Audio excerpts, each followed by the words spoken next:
नमस्कार। ये बीजेपी के जो लोग होते हैं ये आइडियाज़ को टेस्ट करते रहते हैं। ये किसी से कहते हैं कि आप ये आइडिया पब्लिक में रखिए और फिर रिएक्शन देखते हैं। यही हुआ है। उनके एक सांसद ने किसान कानून, जो काले कानून थे, उनको रिवाइव करने की बात की है। मोदी जी, आप क्लैरिफाई कीजिए, आप इसके खिलाफ हैं या आप फिर से बदमाशी कर रहे हैं? क्या वो किसान के कानून रिवाइव करेंगे या नहीं? तौर से राजनीति में हल्ला मचाने और चुप रहने दोनों का ही विशेष मतलब होता है। इसी को परखिए। जीएसटी यह टैक्स व्यापारी नहीं देते सरकार को, बल्कि यह टैक्स आम जनता सरकार को देती है। लेकिन दिखाने में, बताने में और बोलने में लगता है कि यह टैक्स सरकार व्यापारियों से लेती है। व्यापारी सामान बनाता है और उसे जनता को बेचता है। जनता सामान खरीदती है और उसी मूल्य में से सरकार को जीएसटी जाता है। मूल्य में से व्यापारी अपना फायदा लेता है और सरकार अपना टैक्स लेती है। और मूल्य देता कौन है? वह है आम जनता।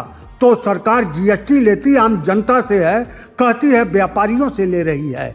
कभी सामानों पर मूल्य के साथ टैक्स अलग से लिखा होता था, जिसे बाद में कांग्रेस सरकार ने मूल्य टैक्स सहित अंकित करने का निर्देश दिया, जिससे टैक्स के नाम पर लूट ना हो सके। अब जीएसटी से आम जनता को व्यापारियों के नाम पर सरकार लूट रही है और सरकार तमाम चीज़ें मुफ्त का वोट के लिए देने का प्रोपगंडा चलाती रहती है। राहुल गांधी नेता प्रतिपक्ष कहते हैं कि वह सत्ता में आएंगे तो इसी जीएसटी को सरल बनाएंगे। भाजपा की सरकार सही मायने में व्यापारियों की सरकार है, जो व्यापारियों को लाभ पहुंचाने की तमाम योजनाएं बनाती रहती है।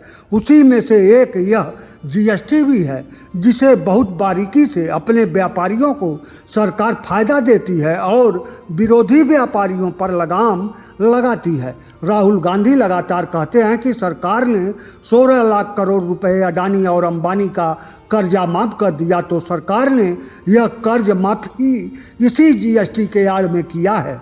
राहुल गांधी के इस आरोप का सरकार ना तो कभी खंडन किया, ना ही सरकार ने इसका समर्थन किया। किसानों की कर्ज माफ़ी 1 लाख रुपए माफ़ करने की इतनी बड़ी नौटंकी भाजपा सरकार ने उत्तर प्रदेश में किया कि इसके आड़ में लाखों किसानों का कर्जा माफ़ ही नहीं किया गया। किसान कहते रहे माफ़ी नहीं हुआ, लेकिन सब कर्ज माफ़ी के सरकारी हल्ला बोल में सुना ही नहीं गया। राहुल गांधी कहते हैं कि बीजेपी वाले आइडिया टेस्ट करते हैं पहले, तो यह एकदम सत्य है। बीजेपी सरकार के रूप में टैक्स सबसे अधिक आम जनता से वसूलते हुए मुफ्त में बांटने का इतना अधिक हल्ला बोलती है कि आम जनता को महंगाई, बेरोजगारी बढ़ती हुई दिखने ही ना पाए। इसी के तहत कंगना रनौत ने पुरानी किसान कानून पुनः लागू करने का आइडिया उछाला और रिएक्शन परखा गया।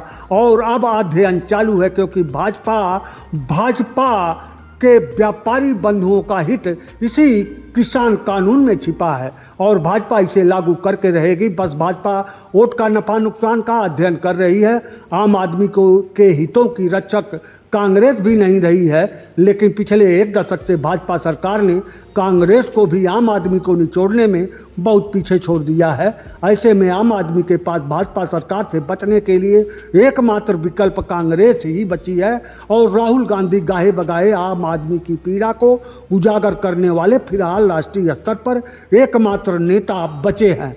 जनता ना चाहते हुए भी राहुल गांधी को आजमाने के लिए विवश हो सकती है।